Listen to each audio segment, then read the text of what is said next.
ಇವತ್ತು ನಾಮಪತ್ರ ಶುಕ್ರವಾರ ನಾಮಪತ್ರ ಸಿಂಪಲ್ ಆಗಿ ಸಲ್ಲಿಸಿದ್ವಿ ನಾವೆಲ್ಲ ಗೆಳೆಯರು ಬಂದು 15ನೇ ತಾರೀಕಿಗೆ ನಮ್ಮೆಲ್ಲ ಮಂತ್ರಿಗಳು ಮತ್ತು ನಮ್ಮ ಶಾಸಕರು ಸಾವಿರಾರು ಕಾರ್ಯಕರ್ತರು ಎಲ್ಲರೂ ಕೂಡ ಬಂದು ಭವ್ಯವಾಗಿ ಮೆರವಣಿಗೆ ಮುಖಾಂತರ ಬಂದು ಸಿದ್ದೇಶ್ವರ ದೇವಸ್ಥಾನದಿಂದ ಅಲ್ಲಿ ಪೂಜೆ ಸಲ್ಲಿಸಿ ಮೆರವಣಿಗೆ ಮುಖಾಂತರ ಬಂದು ನಾಮಪತ್ರ ಸಲ್ಲಿಸ್ತೀವಿ. ಪ್ರಚಾರ ಹೆಂಗೆ ನಡೀತಾ ಇದೆ? ಪ್ರಚಾರ ಭಾಳ ವ್ಯಾಪಕವಾಗಿ ಪ್ರಚಾರ ನಡೀತಾ ಇದೆ. ತಾವು ಕೂಡ ಗಮನಿಸಿದ್ದೀರಿ. ನಾವು ಪ್ಲ್ಯಾನ್ ಪ್ರಕಾರ ನಾವು ಪ್ರಚಾರ ಮಾಡ್ತಾ ಇದ್ವಿ. ವ್ಯಾಪಕವಾದಂಥ ಪ್ರತಿಕ್ರಿಯೆ ನಮಗೆ ವ್ಯಕ್ತವಾಗ್ತಾ ಇದೆ. ನಮ್ಮ ಪರವಾಗಿ ಒಂದು ಅಲೆ ಇದೆ, ಕಾಂಗ್ರೆಸ್ ಪಕ್ಷದ ಪರವಾಗಿ ಅಲೆ ಕಾಣ್ತಾ ಇದೆ ಜಿಲ್ಲೆಯಲ್ಲಿ ಅಂತ ಹೇಳಲಿಕ್ಕೆ ಬಯಸ್ತೇನೆ. ಗೆಲ್ಲುವ ವಿಶ್ವಾಸ 100ಕ್ಕೆ 100%. 100%. ಗ್ಯಾರಂಟಿ ಬಗ್ಗೆ ಇವತ್ತು ನೀವು ಒಂದು ಉದಾಹರಣೆ ಮೊನ್ನೆ ಪಾಪ PUC ಪರೀಕ್ಷೆಯಲ್ಲಿ ರ್ಯಾಂಕ್ ಬಂದಂಥ ಹುಡುಗನೇ ಹೇಳೋದಲ್ಲ, ನಾವು ಮತ್ತೊಂದು ಕಷ್ಟದಲ್ಲಿದ್ದೀವಿ, ನಮ್ಮ ತಾಯಿಗೆ 2,000 ಬರೋದ್ರಿಂದ ನನಗೆ ಅನುಕೂಲತೆ ಇದಕ್ಕೆ ಹೆಚ್ಚಾಯಿತು ಅಂತಕ್ಕಂಥದ್ದು. ಇಂಥ ಅತ್ಯಂತ ಬಡ ಕುಟುಂಬಗಳಿಗೆ ಇದು ಭಾಳ ನೆರವಿಗೆ ಬಂದಿದೆ ಗ್ಯಾರಂಟಿ ಸ್ಕೀಮು. ಯಾರೇ ಏನೇ ಹೇಳ್ಬೋದು, ವಾಸ್ತವಿಕವಾಗಿ ಕಡು ಬಡತನ ಇರ್ತಕ್ಕಂಥ ಎಲ್ಲರಿಗೂ ಕೂಡ ಈ ಗ್ಯಾರಂಟಿ ಏನಿದೆ ಭಾಳ ಸಹಾಯ ಆಗಿದೆ, ಜೀವನಕ್ಕೆ ಉಪಯೋಗ ಆಗಿದೆ. ಇದನ್ನೆಲ್ಲ ನೋಡಿಕೊಂಡು ಜನ ನಮ್ಮ ಪರವಾಗಿ ಇರ್ತಾರೆ ಅಂತಕ್ಕಂಥ ಆಶಾಭಾವನೆ ಕೂಡ ಇದೆ. ಸರ್, ರಾಜು ಅಲ್ಗೂರ್ ಅವರು ಜಿಲ್ಲೆಯಾದ್ಯಂತ ಚಿರಪರಿಚಿತರಲ್ಲ. ನಾನು ಆಲ್ರೆಡಿ 3 ಬಾರಿ ಲೋಕಸಭೆಯಲ್ಲಿ ಆಯ್ಕೆ ಆಗಿದ್ದೀನಿ.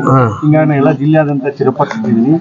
ರಾಜು ಅಲ್ಗೂರ್ ಅವರು ಎಲ್ಲ ಕಡೆ ಓಡಾಡಿ ಅವ್ರ ಪರಿಚಯ ಆಗೋದ್ರೊಳಗೆ ಇಲೆಕ್ಷನ್ ಮುಗಿದು ಹೋಗುತ್ತೆ ಅಂತ. ಜಿಗಜಿಣಿಗೆ ಅವರು ಹೌದು, ಜಿಗಜಿಣಿಗೆ ಅವರು ನನಗಿಂತ 3 ಸಲ ಈ ಲೋಕಸಭೆಗೆ ಆಯ್ಕೆ ಆಗಿ ಬಂದಿದ್ದಾರೆ. ಬಟ್ ದುರ್ದೈವ ಅಂದ್ರೆ ಎಲ್ಲಿ ಕೂಡ ಜಿಲ್ಲಾದಲ್ಲಿ ಅವ್ರ ಮುಖನೇ ಯಾರು ನೋಡಿಲ್ಲ. ನಾನು ಎಲ್ಲ ಕಾರ್ಯಕ್ರಮ ಅಧ್ಯಕ್ಷನಾಗಿ ಎಲ್ಲ ಕಾರ್ಯಕ್ರಮಗಳು ಹೋಗಿನಿ, ಜಿಲ್ಲಾ ವ್ಯಾಪ್ತಿ ತಿರುಗಾಡಿದ್ದೀನಿ. ನನ್ನ ಹೆಸರು ಇಲ್ಲದೆ 2 ಸಲ ಶಾಸಕನಾಗಿದ್ದೀನಿ, 1 ಸಲ ಮುಖ್ಯಮಂತ್ರಿಗಳ ಕಾರ್ಯದರ್ಶಿ ಆಗಿದ್ದೀನಿ, 1 ಸಲ ಚೇರ್ಮನ್ ಆಗಿದ್ದೀನಿ, 5 ವರ್ಷ ಜಿಲ್ಲಾ ಕಾಂಗ್ರೆಸ್ ಅಧ್ಯಕ್ಷನಾಗಿದ್ದೀನಿ. ಇಟ್ಟಿದ್ದಾಗ ಕೂಡ ನಾನು ಪರಿಚಯ ಇಲ್ಲ ಅಂದ್ರೆ ಪಾಪ ಅವ್ರಿಗೇನೋ ಅನಿಸ್ತಾ ಇರೋ.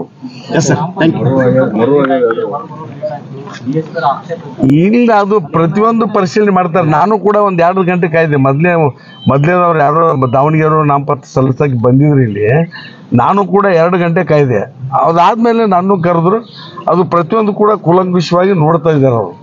ಯಾವುದು ಎಲ್ಲನೂ ಕೂಡ ಸರಿ ಇರಬೇಕು, ಯಾವುದು ತಪ್ಪು ಮಾಹಿತಿ ಇರಬಾರ್ದು ಅನ್ನೋದ್ರ ಬಗ್ಗೆ ಎಲ್ಲ ಕೂಡ ಸನ್ಮಾನ್ಯ ಜಿಲ್ಲಾಧಿಕಾರಿಗಳು ಕೂಲಂಕುಷವಾಗಿ ನಿಯಮಗಳನ್ನು ನೋಡಿ ಅದನ್ನ ಚುನಾವಣಾಧಿಕಾರದ ಪ್ರಕ್ರಿಯೆ ಅಂತೀರಿ?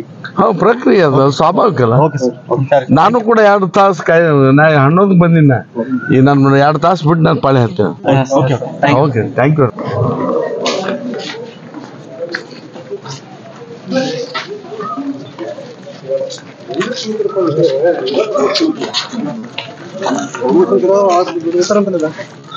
ಬರ್ರಿ